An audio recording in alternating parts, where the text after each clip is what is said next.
చేయండి. ఈ రోజే మీ జీవితాలకి ఆఖరి రోజు.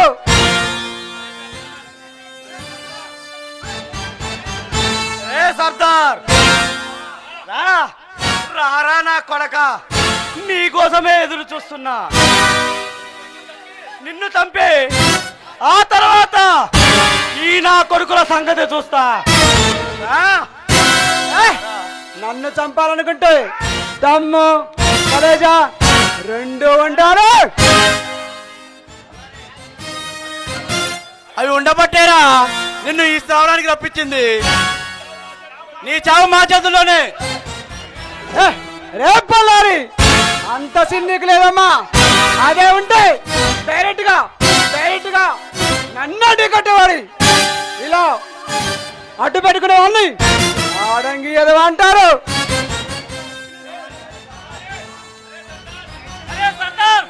ఇప్పుడు ఏం జరిగిందో చూసావా? నీ ఆడంగి వేదం కాదురా, నిన్ను యమమురికి పంపించే నీ లవర్తో నీ పర్మిషన్ ఉంచుకుంటాను. నీ లవర్ని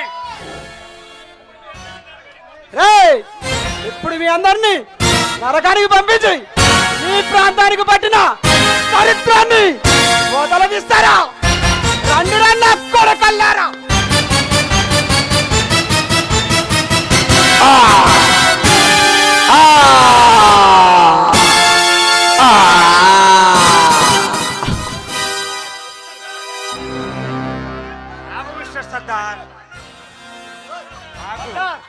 వద్దు, నన్ను చంపొద్దు. నీ అన్నయ్య వదిలిని చంపానని కోర్టులో నేనే ఒప్పుకుంటా. వద్దు సర్దార్, వద్దు, ప్లీజ్ ప్లీజ్ వద్దు సర్దార్. కాలకయ్య నిన్నాళ్ళు ఎదురు చూసింది నిన్ను వదిలేయడం కాదురా, నిన్ను చంపి నా అన్న వదిలిన ఆత్మకి శాంతి చేకూరుస్తాను. ఆగు సర్దార్, ఆగు.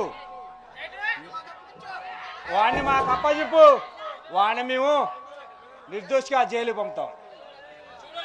చూడండి, నా కొడుకులు వెళ్ళేస్తే ఈ ప్రాంతంలో నాలాంటి వాళ్లకు అన్యాయం జరుగుతుంది. అందుకే నా కొడుకుల్ని నా చేతులతో నరికితేనే నా జీవితానికి అర్థం పరమార్థం.